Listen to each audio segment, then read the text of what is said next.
sheria ya tatu, kafara. Na usiogope, andika hivyo kafara. Na kuna watu wasema hasi mambo ya kwa waganga haya, makafara sanatoaga Freemason. Andika kafara. Kutoa kafara ni moja kati ya sheria ya kiroho ya kubadili msimu. Huwezi kubadili msimu kama hujatoa kafara, na nitawapa mfano kadhaa. Haleluya. Kafara ni moja kati ya mahitaji ya msingi ya ulimwengu wa roho, lakini kafara ni chakula cha kiroho. Haleluya. Kama unataka ulimwengu wa roho udili na maisha yako, lazima ulimwengu wa roho ushibe chakula kutoka kwako. Kama hutoi kafara, hutokaa ufanikiwe. Kafara zipo za aina nyingi, lakini naweza kukwambia aina chache, kama moja au mbili kwa kadiri ya Roho Mtakatifu. Sitaki ivuke mahali fulani pa muda. Kafara ya kwanza ni kafara ya nyama. Sema nyama. Watu hawaelewi, nyama sio chakula. Nyama ni kafara. Ndio maana mwanadamu aliruhusiwa kula nyama baada ya kutoa kafara ya nyama. Wangapi wanaelewa hiyo? Mtu aya kwanza kupewa ruksa ya kula nyama ni nani? Hamumjui? Nuhu. Adam alipewa matunda na mboga za kondeni, lakini Nuhu anatoka kwenye safina, anautafuta uso wa Mungu kwa ajili ya msimu mpya baada ya msimu ulioangamia kwenye safina. Ili akutane na Mungu, anatoa kafara, inaitwa kafara ya manukato. Kuvukiza uvumba ni kafara ya manukato. Kuna kafara ya unga, ni kafara ya manukato. Kuna kafara ya ubani, ni kafara ya manukato. Na Biblia imeandika kafara. Nuhu anajenga madhabahu, anachukua wanyama walio safi, anawachinja, anawachuna, anawasafisha, anawaweka kwenye madhabahu. Nini anafanya? Anawasha moto chini ya madhabahu ili nyama zilizo kwenye madhabahu ziungue. Anatafuta nini? Anatafuta Mungu ashibe kwa harufu ya manukato, ili Mungu akishiba alete mpango wa msimu mpya kwenye maisha ya Nuhu. Nuhu anachoma, wanyama wanaungua. Biblia inasema harufu ya wale nyama waliokuwa wakichomwa ikapanda kwa Mungu. Mungu akasikia harufu ya kumpendeza. Nini kikatokea? Sema Mungu akashuka. Sema Mungu akashuka. Sema Mungu akashuka. Nuhu hakupiga maombi wala hakuimba shuka Bwana shuka, shuka Bwana, sikuiti uhukumu ila shuka. Nuhu alitoa kafara na kafara ikamleta Mungu. Unataka Mungu aje kwenye maisha yako? Wangapi wanataka Mungu aje kwenye maisha yao? Toa kafara ya nyama. Sasa ninaposema kafara ya nyama, usianze kufikiria leo nenda kununua kilo 3. Sio hiyo. Kafara ya nyama inayozungumza kwako ni mwili wako. Lazima mwili wako uchome moto. Harufu ya moto wa nyama ya mwili wako iende kwa Mungu. Mungu asikie harufu ya kumpendeza, alafu Mungu ashuke kwa ajili yako. Naweza kusema kwani wewe anatufundisha nini leo? Mbona kama anatufundisha uchawi? Unielewe. Warumi 12 mstari wa kwanza na wa pili inasemaje? Na hapa naongea na watu wanaotaka msimu mpya. Siongei na kila mtu. Mtu anayehitaji msimu mpya ndio mtu naongea naye.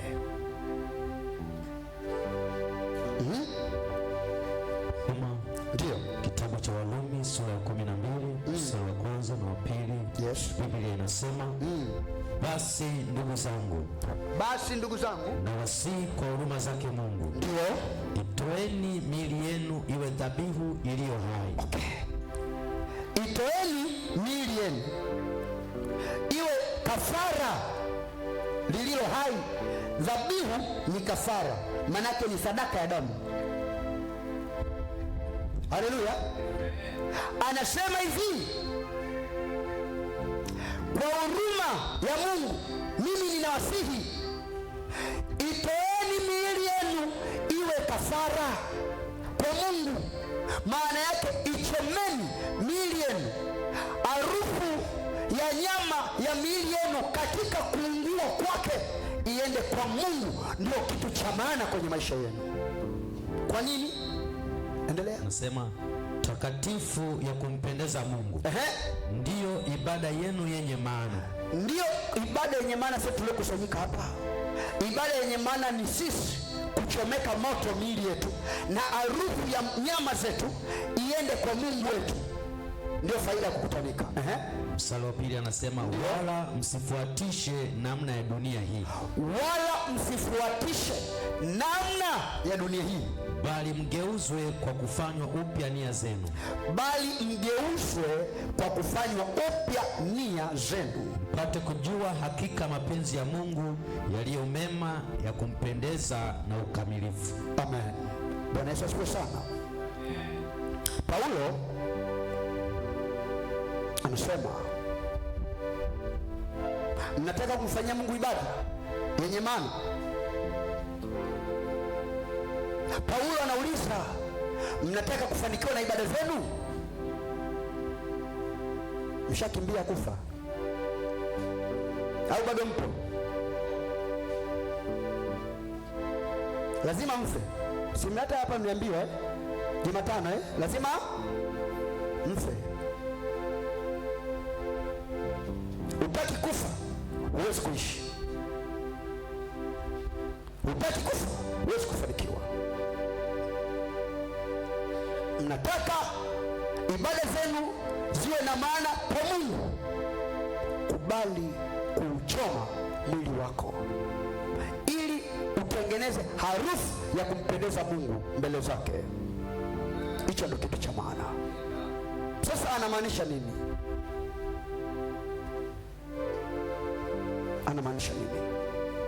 Kafara ya nyama inawakilishwa kwa Mungu kwa njia ya moto, na moto kibiblia ni mateso au mapito.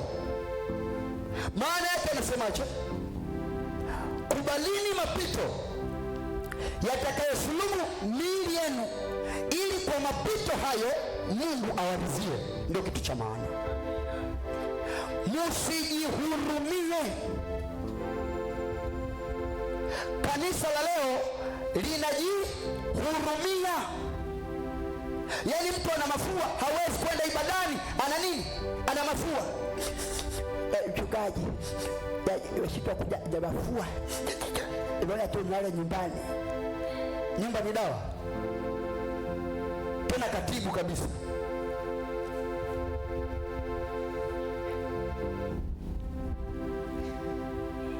Bwana Yesu asifiwe.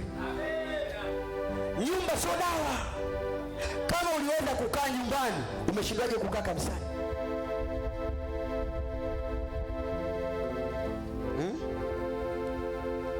Kanisa linajihurumia kiasi kwamba Mungu halifurahii, kwa sababu yeye mwenyewe alituokoa kwa kutoa mwili wake kuwa dhabihu, ili kutuonyesha mfano na sisi tukitaka kuokoka kwenye mapito na mateso na taabu za maisha tujidhabihu wenyewe. Haleluya, haleluya. Lakini kuna mtu akifokewa na mchungaji amesusa na ibada, anajihurumia, anajihurumia. Wewe mwacheni tu, achaneni naye, achaneni naye, achaneni naye. Haleluya. Nyie angalieni mbele na nyie. Watu ndio mbona mnaupenda? Usinipite Mwokozi. Haleluya.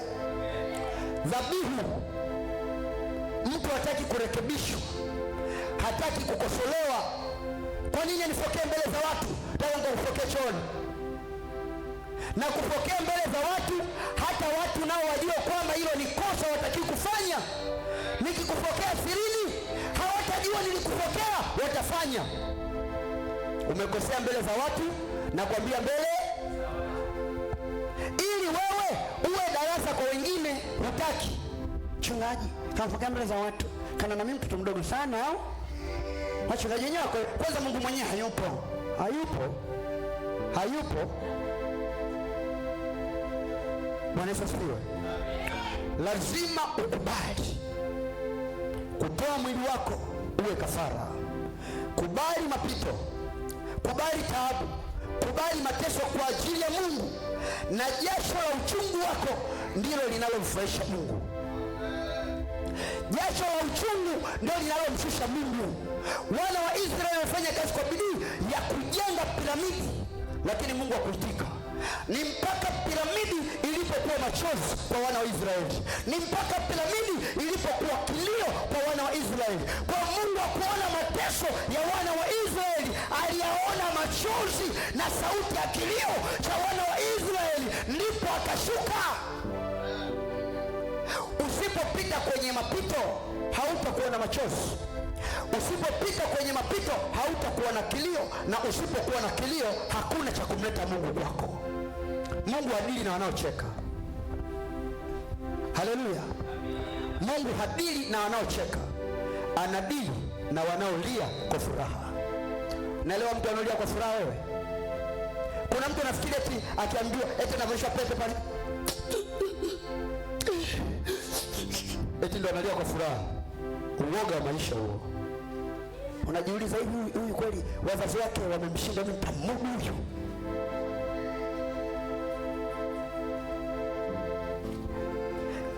Kilio cha furaha ni hiki: unateswa, unaumizwa kwa ajili ya Mungu, lakini badala yake walitegemea ungechukia. Unaenjoy, unaenjoy. Naambiwa utaendelea kumhubiri Kristo, sema kama Bwana aishivyo nitaendelea. Wanakupiga mijeledi mbele za watu,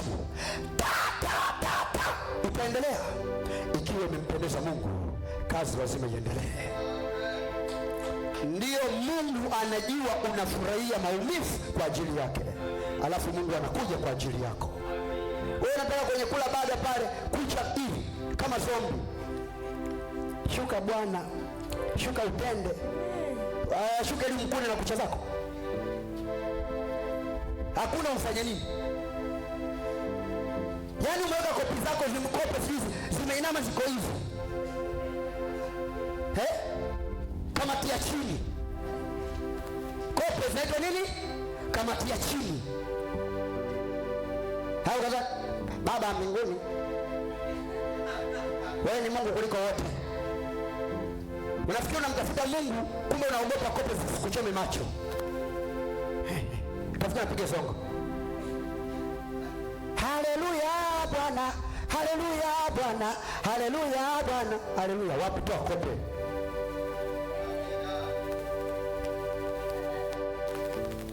Siwakatazi kujipamba, nawaambia mapambo yenu yamtukuze Mungu. Usiweke kucha hadi unaambia ufungue Biblia, uwezi. Unashika Biblia kuchezesha tangulia, nifungulie Mathayo 3. Fungua mwenyewe.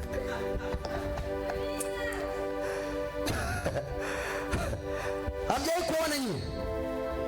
Shakutana na dada mmoja, kadondosha hela shilingi 2000 yake, afu ni nauli ya daladala. Kila akijitahidi kuokota vidole vikutana.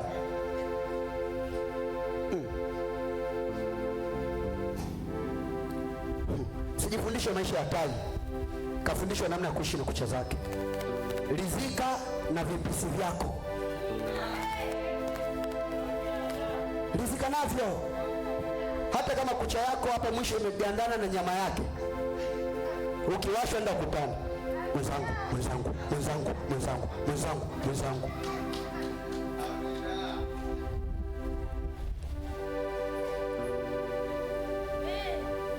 Kwa hiyo kubali mwili wako uwe nini? Dhabihu, kafara. Ukisoma kitabu kile cha Kutoka kuanzia ile sura ya 3 na ya 4, inaongelea kitu cha ajabu sana. Anasema Musa alipokuwa akilichunga kundi la Yethro mkwewe kuhani wa Midian, akafika mpaka mlima Sinai. Akiwa kwenye mlima Sinai, akaona kwenye mlima kijiti kinawaka moto, lakini hakiteketei. Musa akasema, nitageuka niaone maono haya makubwa, kwamba kijiti kinawaka moto lakini hakiteketei.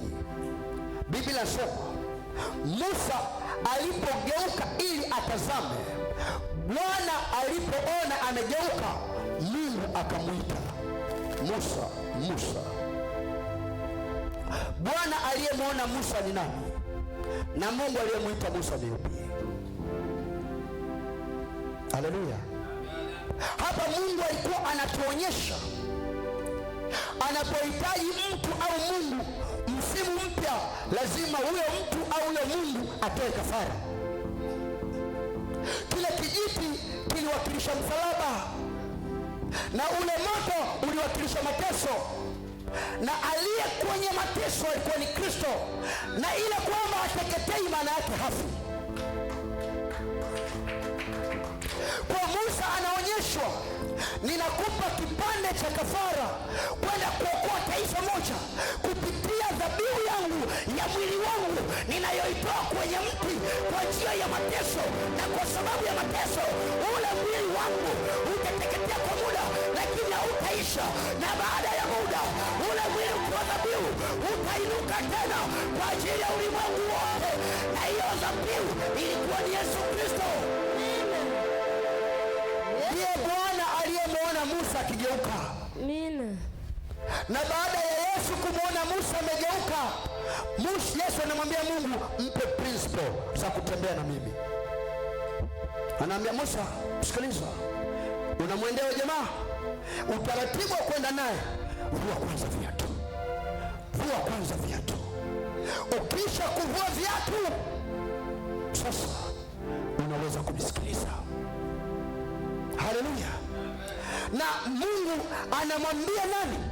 Musa, nitakutangulia kwa malaika wangu atakayelichukua jina langu, chunga sana usimtie kasirani.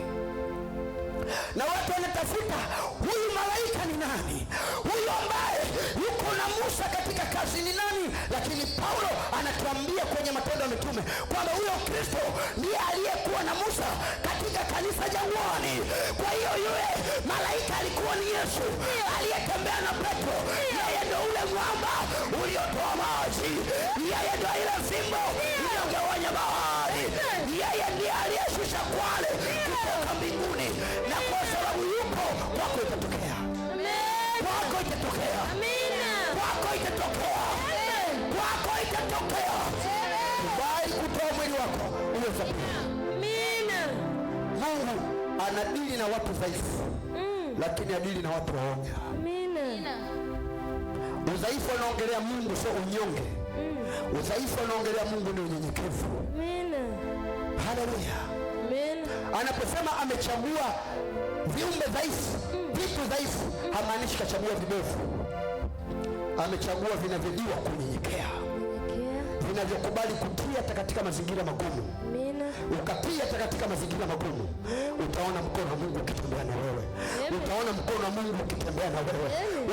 Anasema hivi, mkono wangu uko duniani kote nipate kutafuta watu nitakaowarithisha nini? Mali.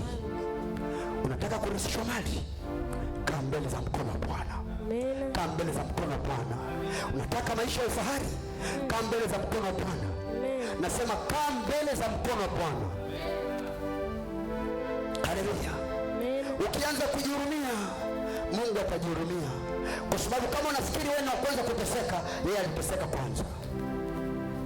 Ukiogopa mateso, atajitoa kwenye mateso kwa ajili yako, ila ukishikamana na mateso, atateseka kwa ajili yako. Ndio maana Isaya 43 sema, ujapopita katika moto, nitakuwa pamoja na wewe. Mungu asemi hautapita, ila ukipita hata kuacha. Na unajua nini? Mungu akiwa na wewe, kila kinachoonekana mzigo kwako aubebi wewe.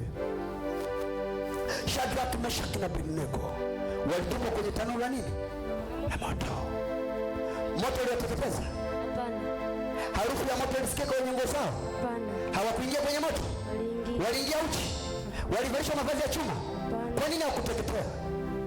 Biblia inasema mfalme asubuhi na mapema akafika kwenye tanuru. Tanuru lilipofunuliwa, akatazama, akaona, akasema, je, hatukutupa watu watatu? Huyu wanne ametoka wapi?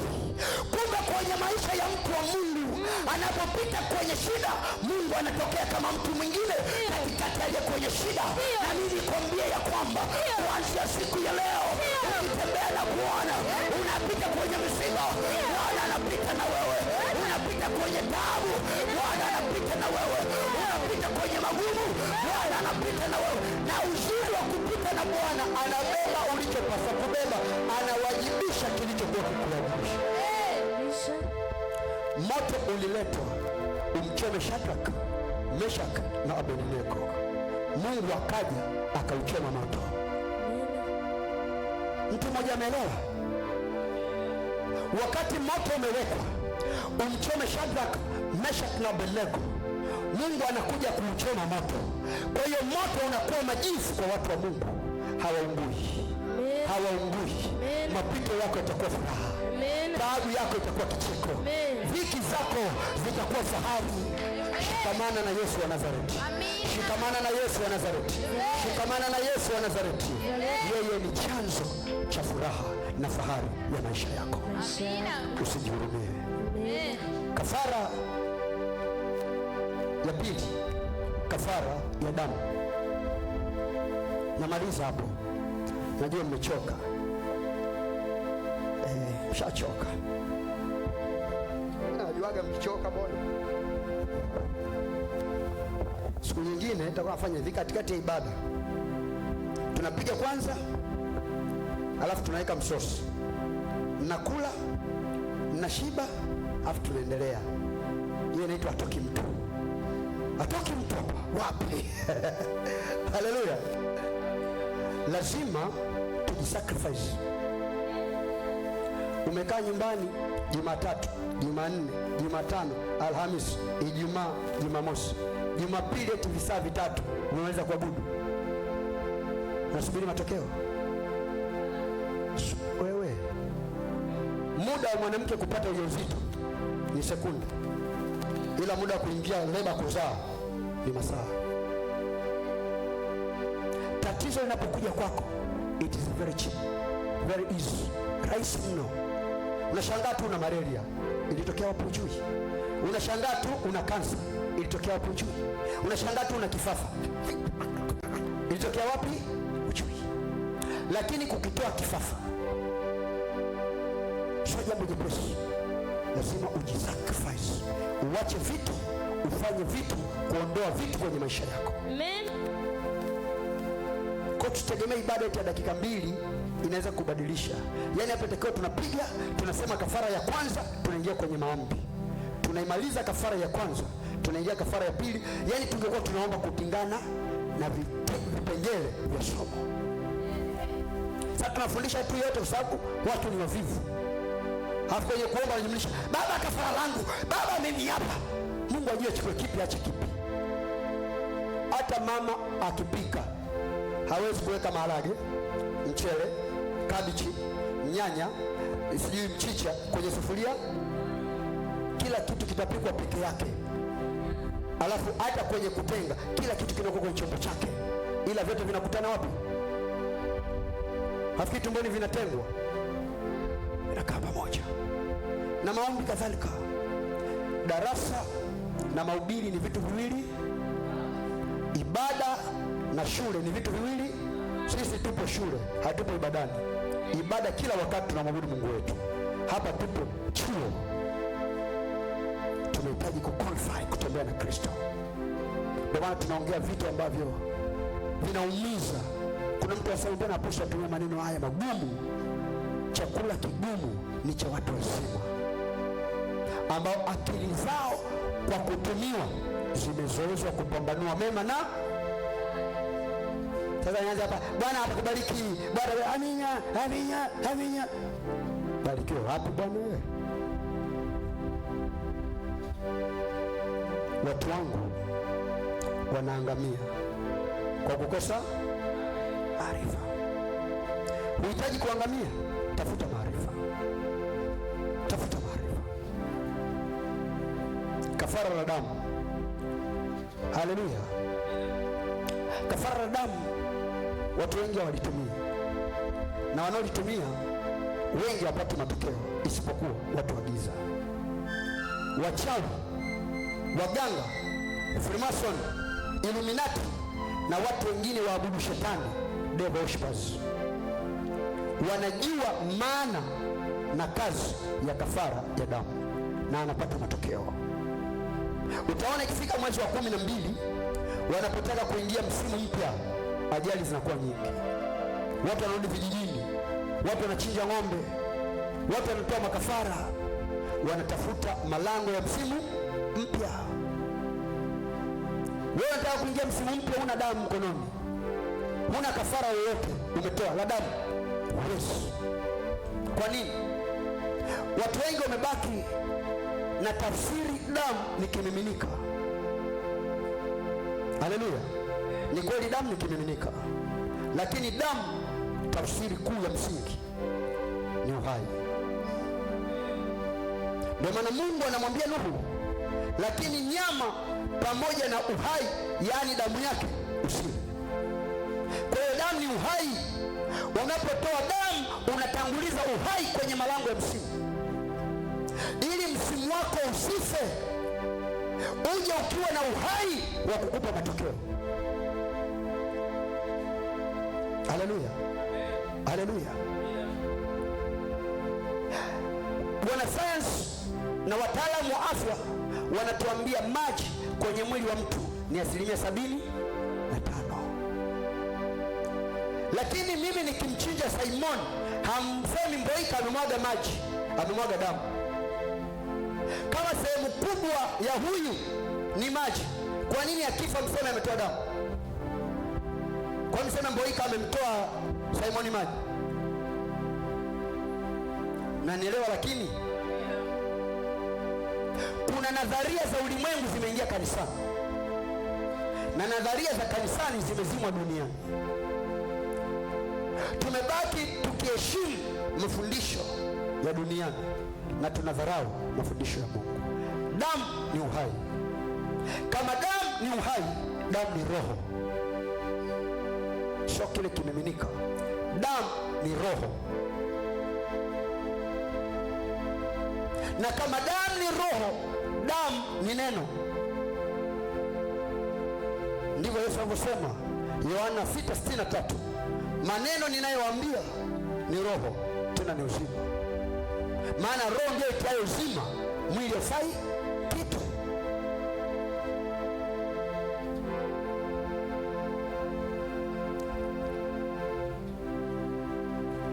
Kama Yesu aliingia patakatifu kwa damu, uwe na uhakika amekupa mfano kwamba ili uingie patakatifu pako lazima uwe na damu kwenye mkono wako.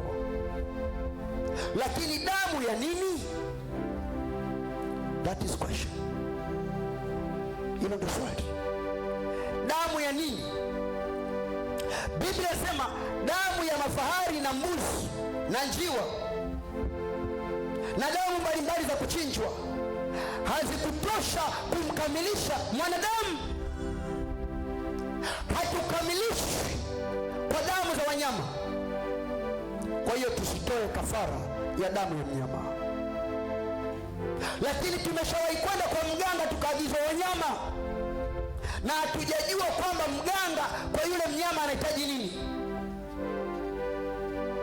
Anahitaji damu, anahitaji damu. Na nini tafsiri yake? Kila mnyama unayemtoa awe kafara, thamani ya uhai wake ndio sehemu ya maisha yako, kwa sababu ile roho ya yule mnyama ndio inayopareti kwako, ndio inayotawala. Haleluya! Sisi tunayo damu. Sema tunayo damu. Sema tunayo damu. Damu ya mwanaume mmoja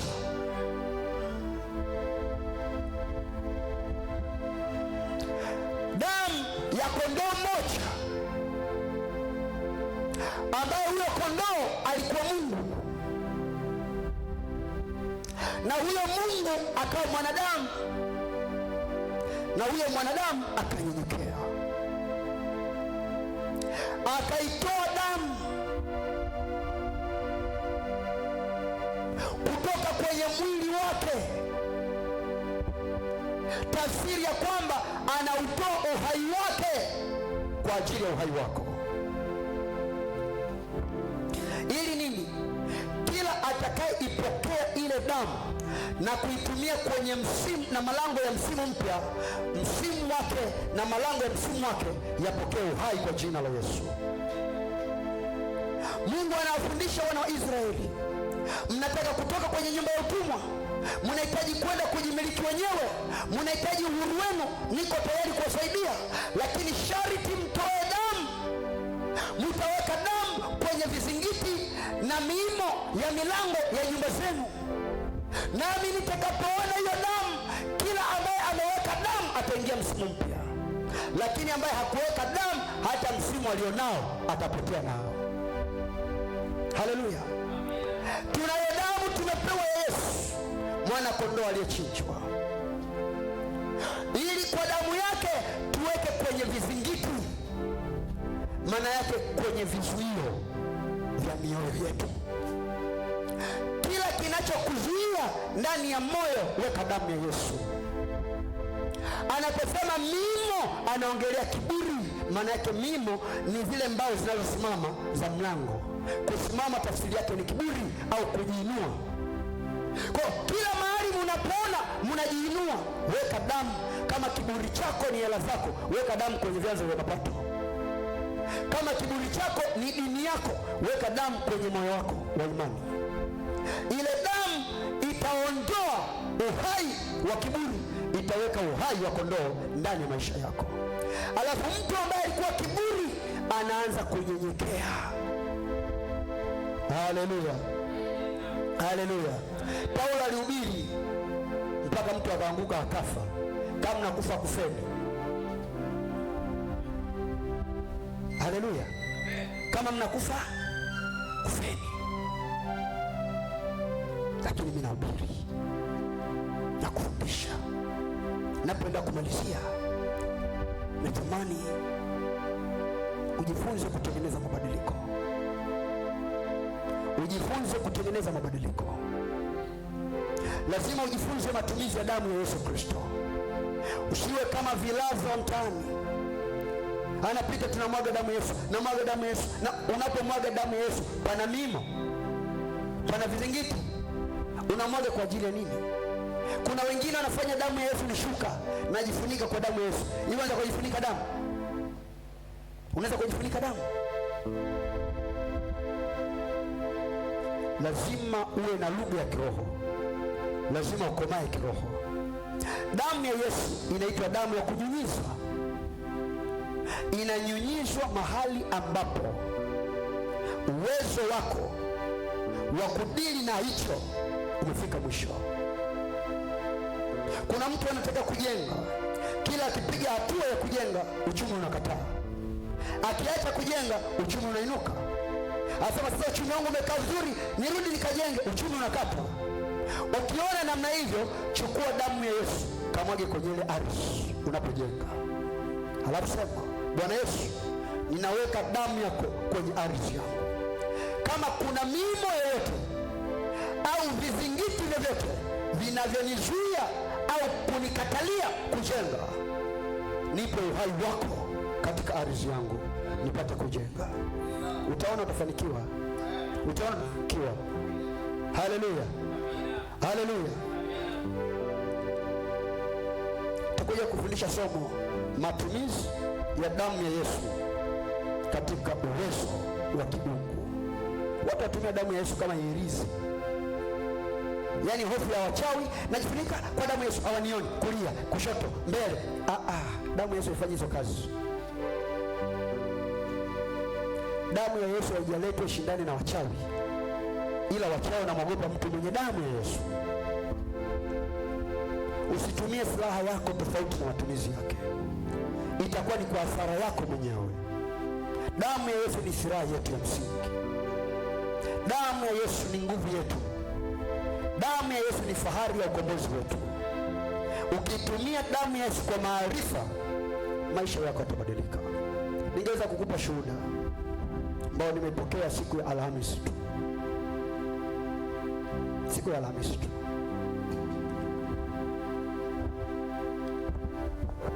Na huyu mtu hayupo Tanzania, hayupo Afrika, yupo Australia.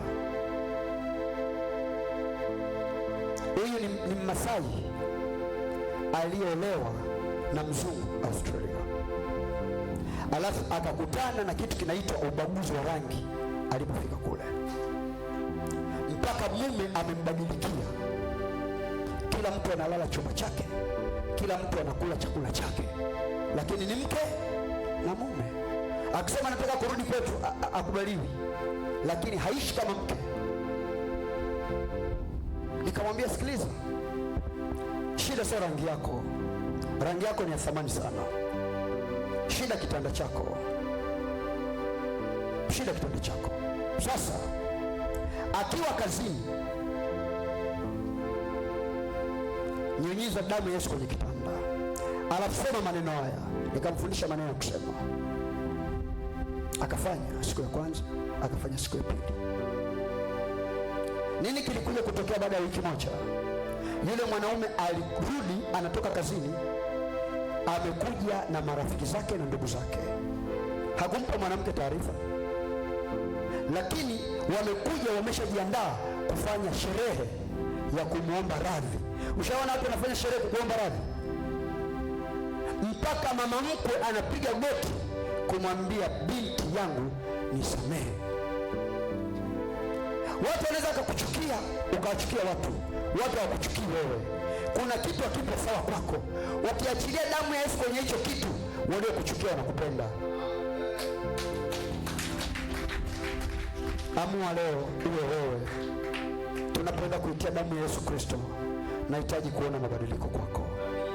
Haleluya, haleluya. Tulichokiongea ni zaidi ya maombi. Tukio litakalofuata hapo sio maombi.